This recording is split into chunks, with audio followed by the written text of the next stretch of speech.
Good evening and welcome back to another episode. I like to say episode, even though it's not technically a podcast or a show or anything. Welcome to chapter 23 of Prebles Artforms. We're going to talk about artwork that deals with this time between the world wars. And we are going to right away talk about one of the most influential images of that time. And let's give it a moment, let it sink in there. And you're probably a little bit bewildered from what you are looking at. If you are guessing that this is a type of toilet or urinal, then you are correct. It is a black and white photograph of a urinal with the artist's name on it. This is an example of what is called ready-made art. I'll give you guys a little bit more detail on that in just a little bit. And you're probably asking yourself, why would anyone even consider something like this art? So just a little segue before we get into some of the information here. When it came to this time in between world wars, for the most part, think in between World War I and World War II, there is this promise of a new generation shattered in the world's first experience of mechanized mass killing. There was a lot of fighting, there was a lot of war. There's things like advancements in warfare. There were guns that can shoot multiple weapons. There were flying warplanes. There were ships that had very powerful ammunition and so on. Because of these advancements in technology, there's a permanent change of a political and cultural landscape. When it came to the artists themselves, they had various conscious choices. They were a little bit more in control of what they wanted to make. Many artists had a lot of ideas that came to a utopia. A utopia is a type of idealized environment. Think of a perfect place to live. That's what a utopia is. So despite all of the fighting, many artists and just people in general at the time really wished for something like a utopian society. In a way, a lot of the artists used their position and their artistic ability to create this type of denouncement of present conditions. They didn't like what was happening at all in terms of what was happening in the world. And so one of the first movements that came during this period is called Dada. It is a movement that began in protest of the horrors of World War I. So because of World War I, because of the number of people that fought in the war and died in the war, many people started to think differently about the whole world. It was more of a protest than anything else. So Dada is more of a rebellious attitude than a cohesive movement. In other words, it was just a way for artists to express themselves at the time, and it wasn't exactly like they planned to do all of this at the same time. Instead, it was more of a general way many artists were thinking. Something about Dada, there is this idea of play and spontaneity reflecting absurdity of Western world situation. So a lot of works that, in a way, mock what their traditional values are. One of the main artists of this Dada movement is Marcel Duchamp, and he made these ready-made works of art. They are these mass-produced works of art, such as the fountain. The first image we looked at is called Fountain, and the idea behind ready-mades were that these types of works basically were created as a way to mock the art world. What Duchamp would do was he would get these objects that were already made. He would just write his name on it, and then he would consider it art. So he was really making fun of the way people were valuing what they considered art. And so he would just get all of these ready-made things, these already made objects, just write his name on it, and he would tell people that this is art. So it is a very interesting way for an artist to express himself during the time. And here is one of the more popular examples of Dada. So you're correct in guessing that this is the Mona Lisa, except that it has some modifications. She's wearing a mustache. There are these letters LHOOQ, and it says Marcel Duchamp in the lower right-hand corner. And you can probably guess he's mocking the way art is valued. And so here is more info on this piece. It's actually a postcard. So he just drew over it. He wrote his name on it. And this is example of a type of ready-made. So if anything, when it comes to Dada, it was more of a rebellious attitude. And here is another example of Dada. This is by Man Ray. And the piece is called Gift. And if you are aware, this is actually a type of iron used for pressing clothing. You want to make them straight. What people did in the past was they would basically heat these irons on an actual surface, on a furnace, and then they would press against the clothing to attempt to make it, flat. And so you're looking at an iron, except it has spikes in the bottom, and so you probably are thinking, what is the purpose behind that? Well, the artists again are making a statement that the values of whatever is happening today are not good, and that there is no point to do the things that we normally do because of things like war. All of these things don't really matter. So that's what Dada was about. And so the philosophy by some when it comes to Dada is this idea that art is dead.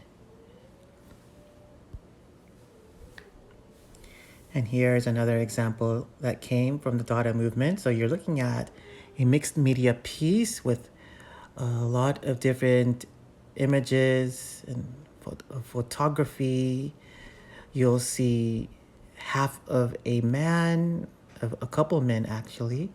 Their heads look quite large in comparison to the rest of their body. You'll see images of actually the man's belongings. So we have a tractor, we have a large piece of land, we have a rifle. And so when it comes to Dada, and this work in particular, they were mocking the idea of the rich people that are owning these things. It's almost as though they're trying to say, what is the point? What is the point of having all of these things? Because the world circumstances. None of these objective things really matter. And this is a photo montage. The artist is Hannah Hawk. The piece is called The Multi-Millionaire.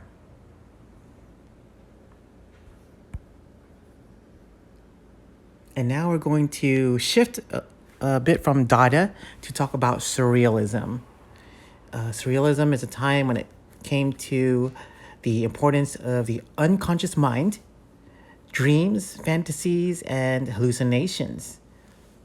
Psychology played a big part in surrealism, and it was basically an add-on to what was already happening with Dada.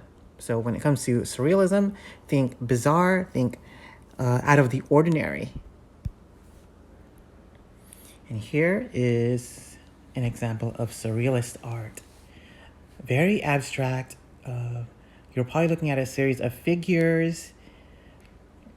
When it comes to the medium, I believe this is gouache and a little bit of Conte. So this is a very interesting piece because the artist made this piece as a reflection of his experience in war.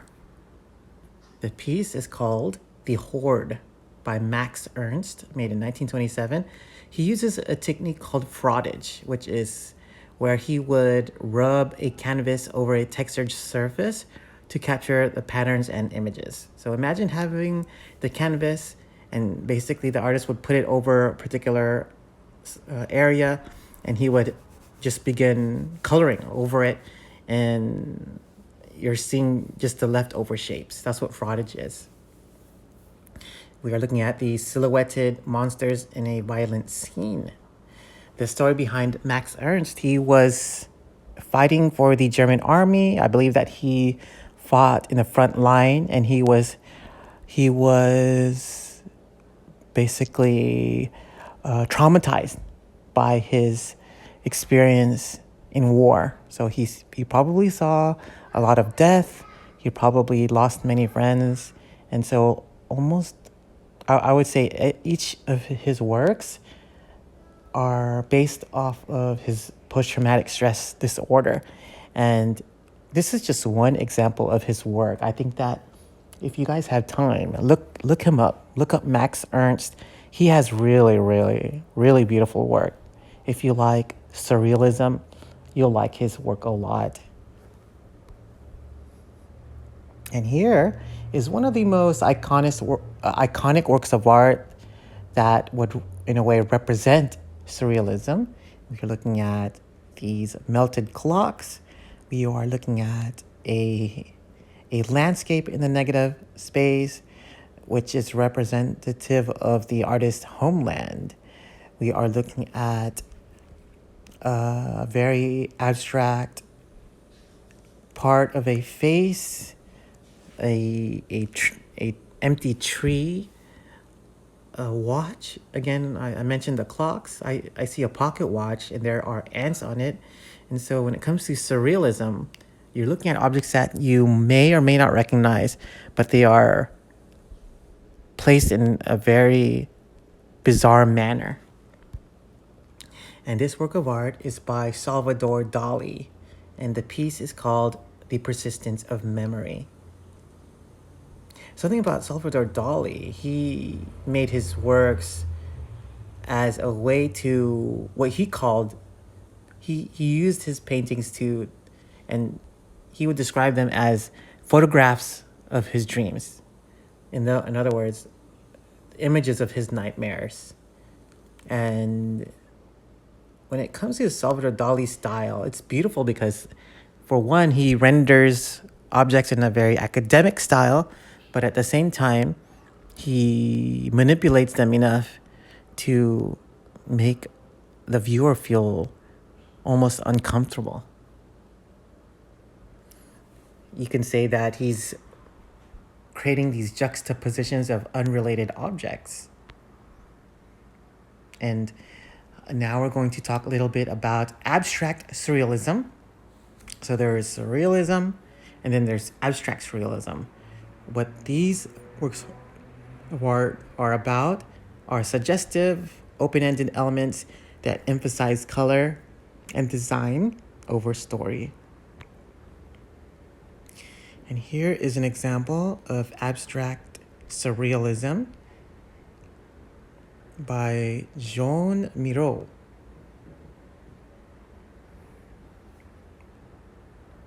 And this piece is called The Woman Haunted by the Passage of the Bird Dragonfly Omen of Bad News, made in 1938. This is an example of a type of art called automatism, where it is about scribbling and doodling to probe the unconscious. So if you are on your desk and you are just randomly drawing, doodling, scribbling, without any type of goal, without anything objective in mind, that's a type of automatism.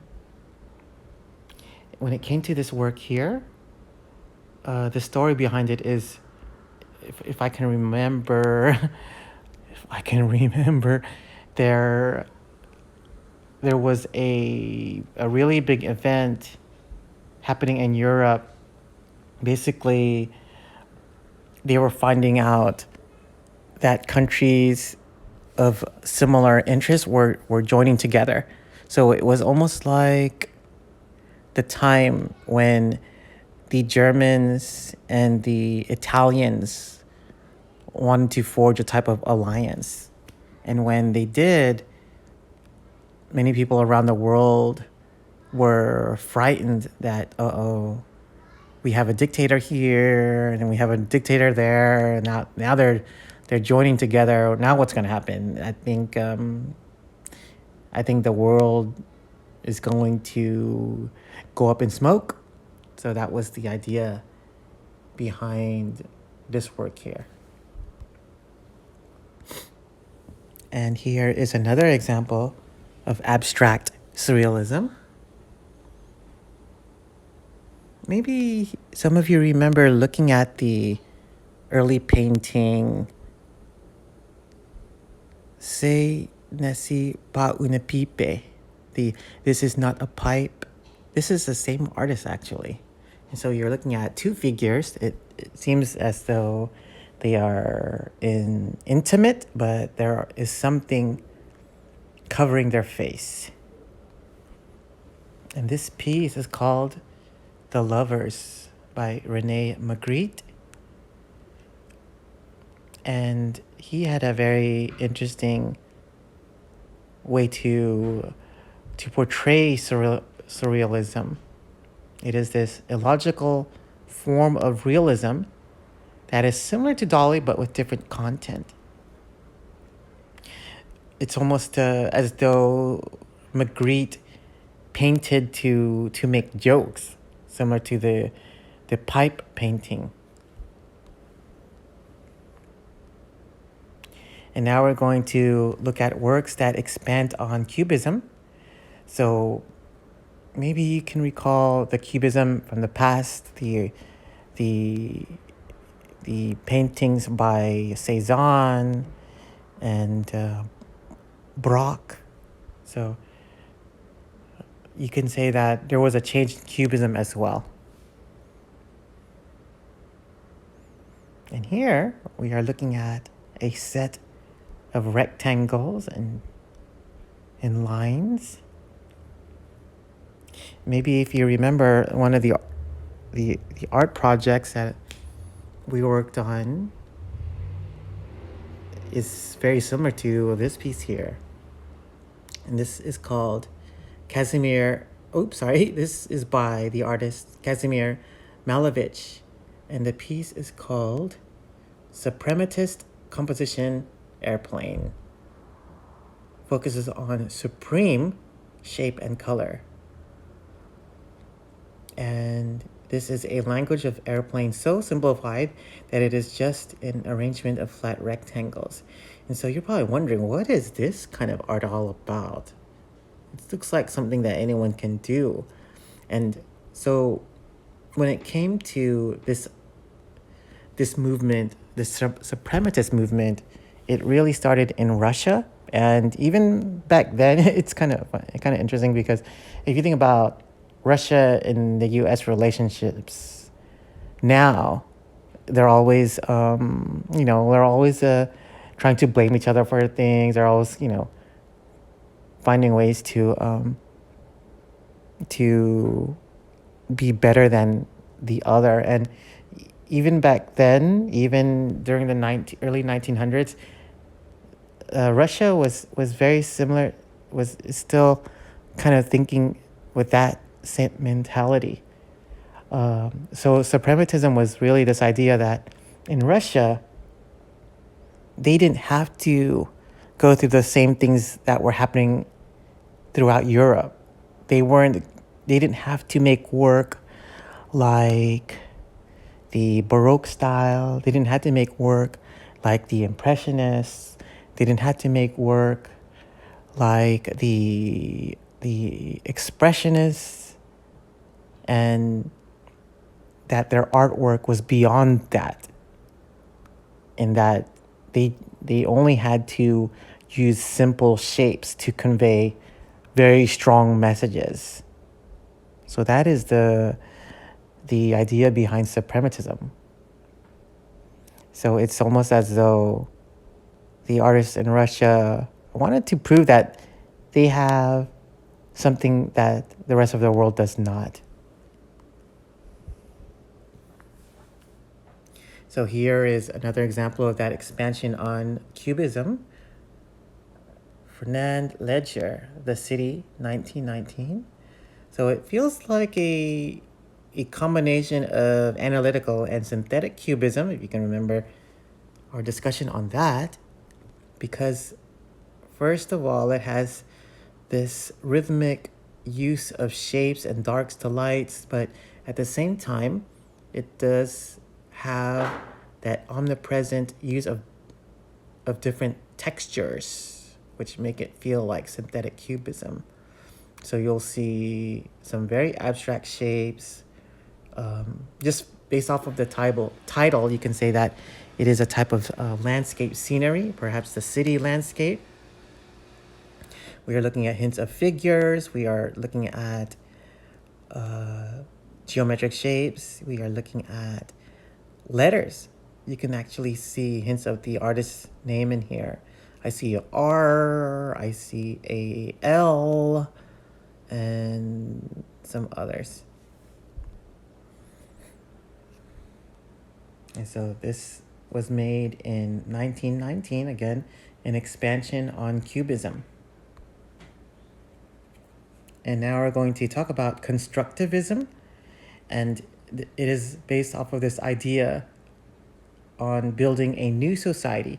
It is another revolutionary movement in Russia where they rejected space as regular and static. And so here is an example of the constructivist style, and we're looking at, again, these geometric shapes, except that these objects are intertwining, that they are in a way transparent. They feel like they're going through each other, and I can see how they are going beyond the idea of a regular space. This is by Lyubov Popova, Painterly Architectonic. So these planes are intersecting in a very shallow space. Nothing pictured but forms and colors. Here is another movement that is based off of this idea, Distill. It was actually a Dutch movement towards a utopian speculation. It is based off of this idea of a world of universal harmony. And here is that example of the style. And again, an example of it, this expansion on cubism, just use of rectangles and shapes. And in your mind, you're probably wondering why or how are these even considered works of art, because they're so simple. It seems as though anyone can make them. But, if you think about the art world in general, they really focus on things like innovation. So because these artists were the first to make it a style, to make it present, to have exhibitions, that they are going to be recognized for that. So, to simply make something beautiful and to be successful at it, that's one aspect of art. The other one is to be innovative, to cause a shift in what people are normally thinking. And this is by Piet Mondrian. Tableau number 2. And so this looks very similar to the Van Doesburg assignment that we did early in the semester.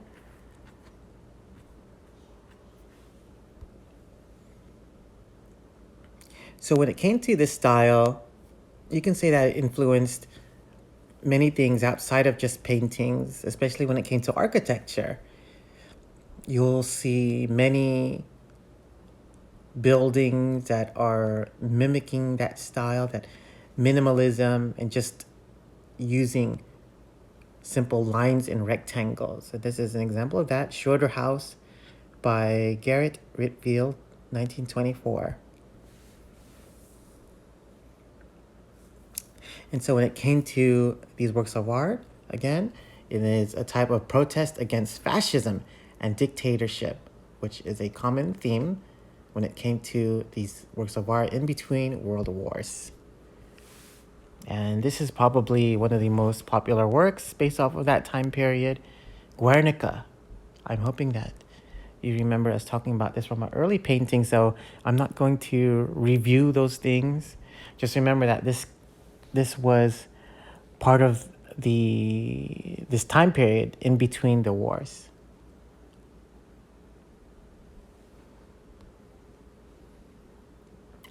We're going to talk about artwork called social realism, where they are socially and politically committed form of art. It is a type of sponsored norm in Nazi Germany and communist Russia. So when it came to these social realism works of art, they are basically made for the sake of the political group. If you were an artist in Nazi Germany, if you were an artist in communist Russia, you had to make works of art that were social realist. Otherwise, you would not be allowed to make art. You would not be able to make public art. And so here is an example of social realism. So we're looking at a couple holding up, it's a very large sculpture. And again, the man is holding up a hammer and the woman is holding up a sickle. Maybe some of you recognize these symbols, and that these are the symbols found on the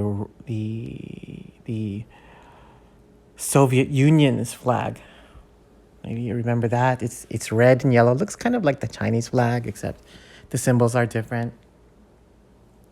And so this sculpture is an allegory of the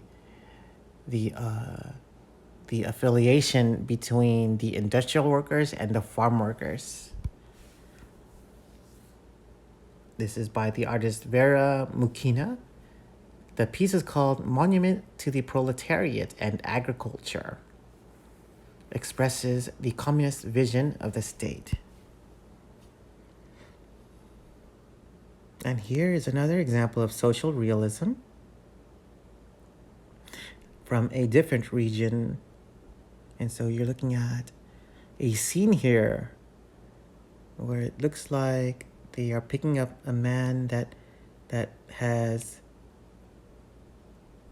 maybe marks of from being beaten, and it seems as though they're trying to help him somehow.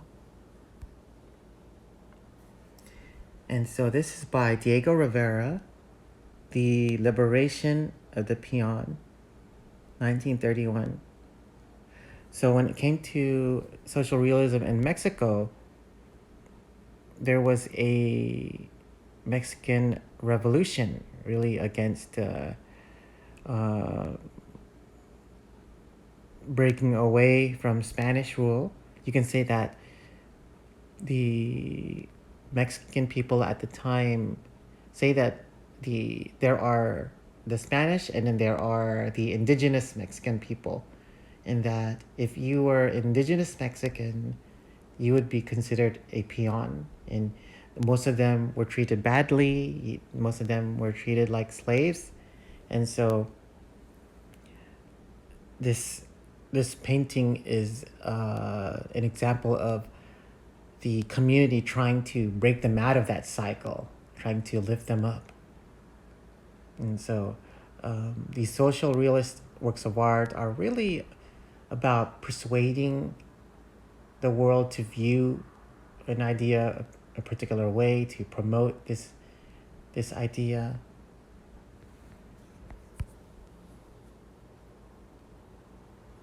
And there were some works that came from the United States Depression, so that was a really important part. There were these large murals in public buildings, especially in the FSA, the Farm Security Administration building. And here is an example of a photograph from the Depression, the Great Depression in the United States, 1933, White Angel Bread Line, San Francisco. And so maybe some of you know that the Great Depression was a pretty difficult time for Americans during the 1930s. They were recovering from the people in the U.S. were recovering alongside with the rest of the world from World War I, and that they were trying to rebuild and start spending money on the things that they needed instead of spending money on the military. So you can say that Dorothea Lange is one of the most important photographers of the Great Depression. And so now we're going to shift to some work that came from Latin America. They call this Latin American modernism. And when it came to these works from Central and South America, they called it a type of cannibalism when it comes to art. They were ingesting European culture to nourish self-expression. So they had their own styles, but they were trying to copy what they were seeing come out of Europe. So here is an example of that influence of European culture. It feels like a type of surrealist or even Cubist work of art.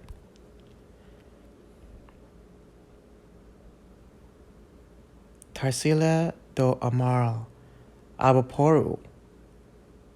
And this is from Brazil, showing the tropical cliches with abstract influence, a dual heritage in the jungle and the school. So when it came to this work that came from South and Central America, there is a lot of hybridization in terms of their culture. So a combination of the indigenous American and the Europeans. And in here, in Brazil at the time, I believe they were taken over by the Portuguese. So they were embracing their own culture, but also the Portuguese culture.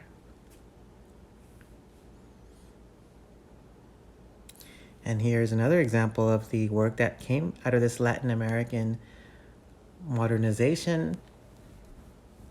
And so you can see different flags of different nations, Central, South Americas, and also Europe. You'll even see different symbols of religion. I see a Hindu symbol, also the Star of David. So some really interesting things happening in this piece. This is from Argentina, a fantasy-based watercolor piece, giant serpent pierced with 15 flagpoles, hopes for unions of religions and nations by Sul Solar, dragon made in 1927. Another work from the Central American region. This is from Uruguay. Joaquin Torres Garcia, Universal Constructivism, made in 1930. It is a type of work that it was inspired by Mondrian. If you can remember, Mondrian made that basically the primary colors, red, yellow, blue, with rectangles. So they try to make their own version of that. Here is another work of art from one of the most influential female painters. I would probably say she is the most famous female painter. You're looking at Frida Kahlo, and that something about her. She often paints herself. She paints herself in all of her works of art. She was a surrealist painter, but she did not like to be labeled as a surrealist painter. We are looking at The Two Fridas by Frida Kahlo. The story behind the piece is that we are looking at two versions of her. The version on the left is let me go back a little bit. Something about Frida Kahlo. She is actually part, I'm going to say part German or Dutch, and in part Mexican. And so she was able to speak many different languages. She was very smart, and that she felt like women weren't getting the same type of education as men. So she tried to get into a boys' school. And so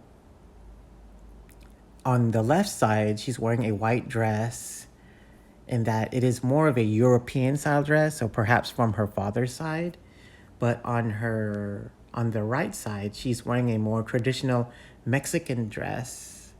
And so she's showing two parts of her.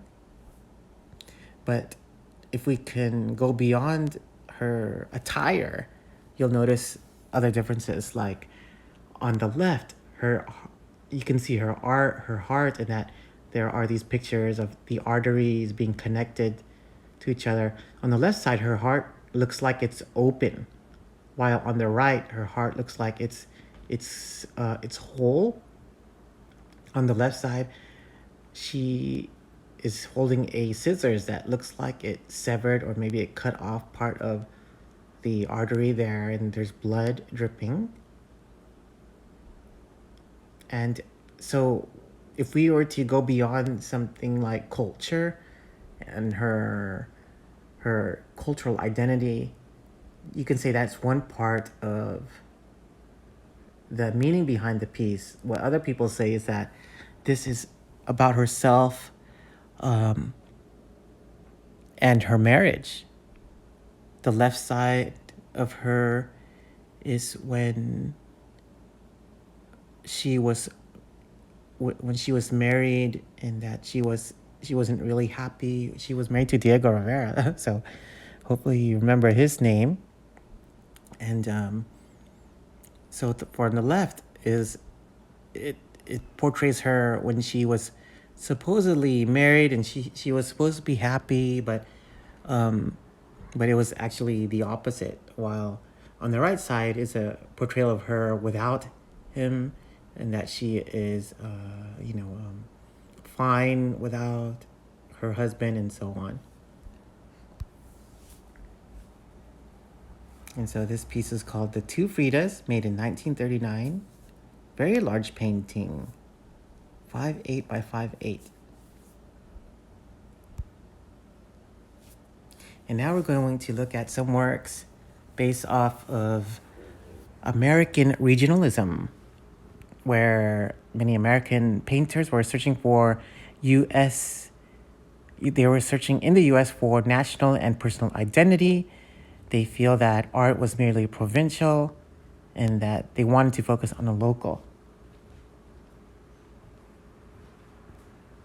When it came to these American artists, they felt like the world was focused on the Europeans and that the American artists didn't really know what direction to go in terms of their own art. So this was an opportunity for them to make their own brand of art that was separate from Europe. And here is one of the paintings of the American regionalist style, Edward Hopper, The Nighthawks. So we are looking at people in a bar in a city scene. But if you notice, when it comes to this scene in general, it feels as though there's something lacking. First of all, they are in this diner. There's no people walking around the diner. There are people sitting inside, and there isn't really a doorway leading into the diner. You can see a door in the back, but in general, it feels as though the people are being closed in. And so this painting is a portrayal of the loneliness of American life. The artist put an emphasis on controlled light and shadow, a very highly organized composition made in 1942. And so this was made during the time of World War II, actually around the time when the United States entered the World War. And Nighthawks really is a story about how the Americans at the time felt vulnerable to possible invasions because the United States is in between the Pacific and the Atlantic Ocean. There were the Axis powers surrounding them.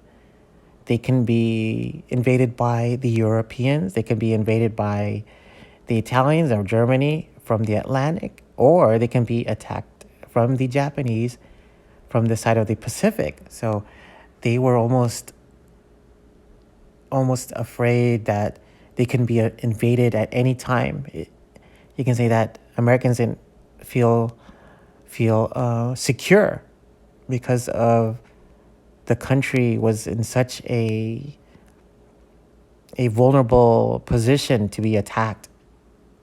And because of that, Americans felt relatively lonely when it came to their entry into World War II. But of course, they received a lot of support from countries like, of course, England and France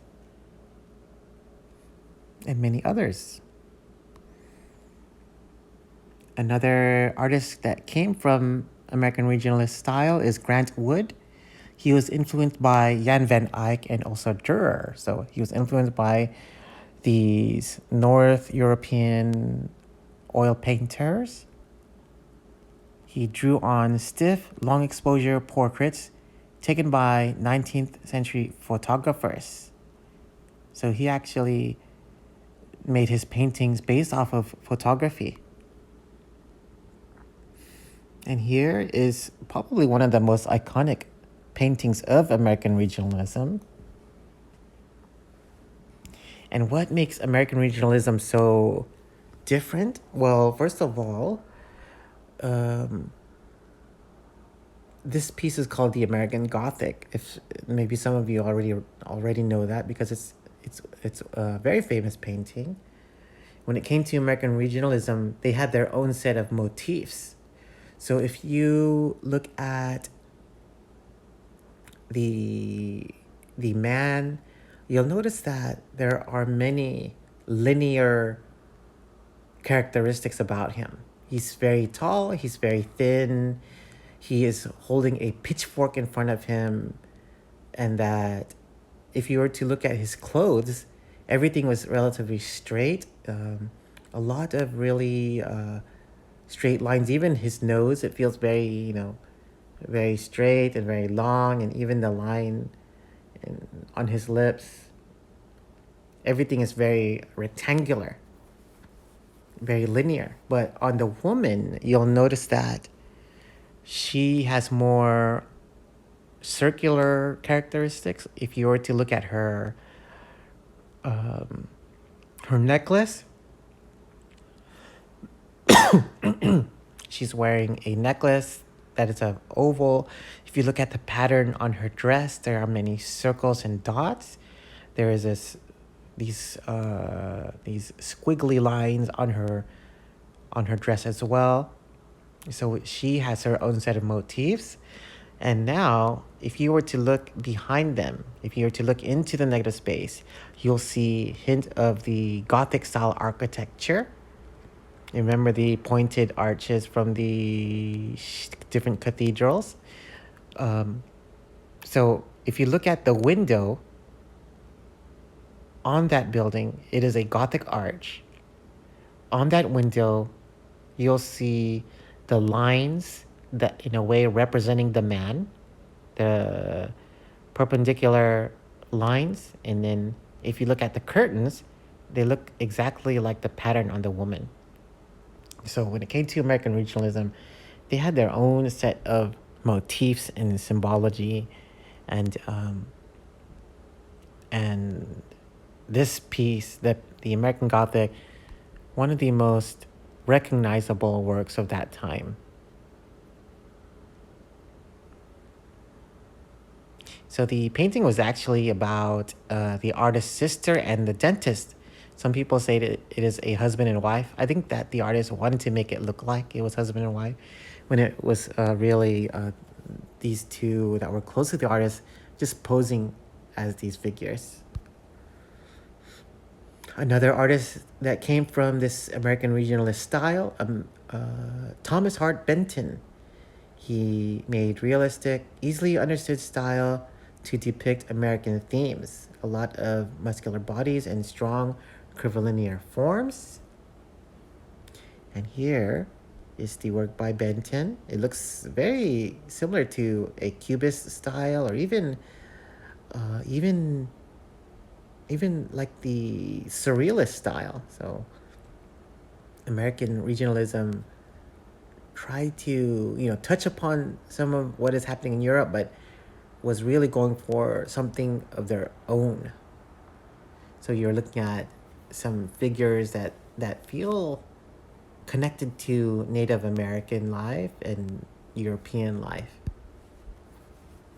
Palisades from American Historical Epic by Benton. So it's actually a set of figures that represent European colonizers, and that they are interacting with Native Americans. And it is about a people's history that features not a hero, but ordinary people. Very nice. And now we're going to look at works that are from the African American modernists. Many of these works came from the Harlem Renaissance. And the Harlem Renaissance is a time period around the 1920s where a lot of African American artists were being recognized because they were making some really strong works of art.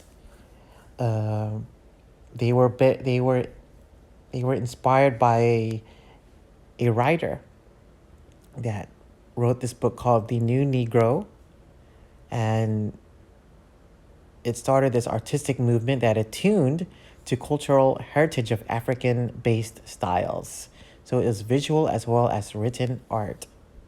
And they were funded by this group here, the Harmon Foundation. They would actually sponsor their exhibitions. They would travel around the United States showing works based off of African American artists. And here is one of them, Sergeant Johnson Forever Free, made in 1933. And it is a work that is, the title is from the Emancipation Proclamation. So the law that prohibited slavery.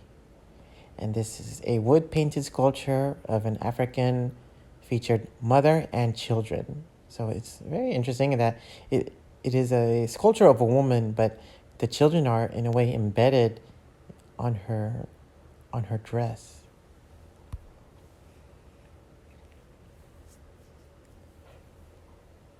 Another work of art that deals with African American regionalism here is from a, sorry, the artist's name is Toussaint, Jacob Lawrence. General Toussaint overture defeats the English at Slane. And something about Jacob Lawrence, he would hear these stories about early slavery, and then he learned about a very famous person that was once a slave, and that he was educated. He led a rebellion to fight against their previous masters, and that's what we're looking at an image of here. And here is another work of art from African American regionalism.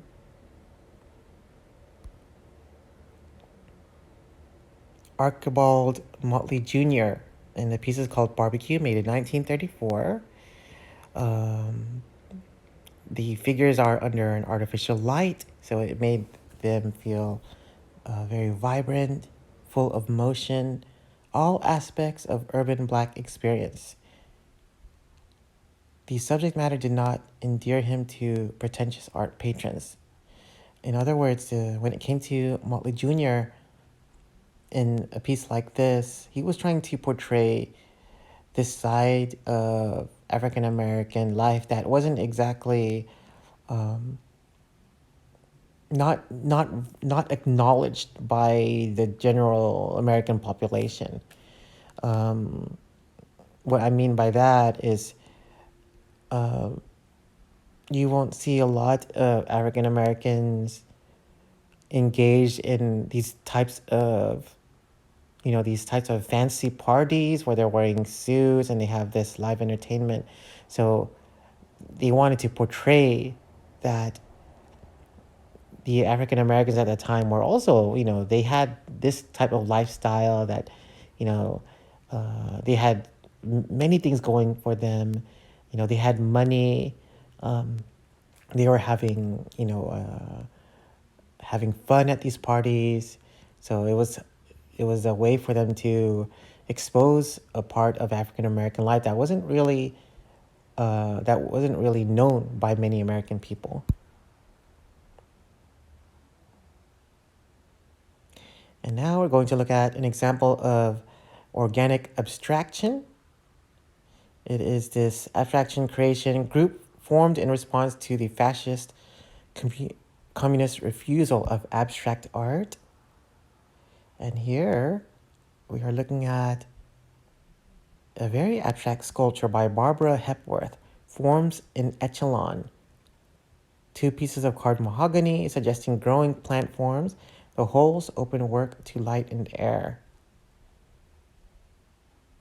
So during this period of time, many sculptors were also experimenting and creating some very abstract shapes. Another example here Henry Moore, recumbent figure.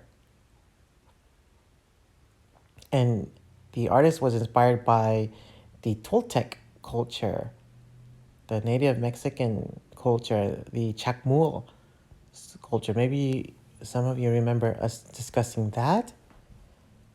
So we're looking at this organic abstract shape that suggests human form without depicting it exactly. So when it comes to this overall feeling of the works of art that came in between the world wars, you can say that they went many, many directions. You can say that these wars were war in general is one of the the most traumatizing events that really shaped the world. And that is it for this chapter. I hope that you guys enjoyed these lectures. I enjoyed talking about them. Um, if you guys have any questions, let me know. Good luck on the exam. And that's it.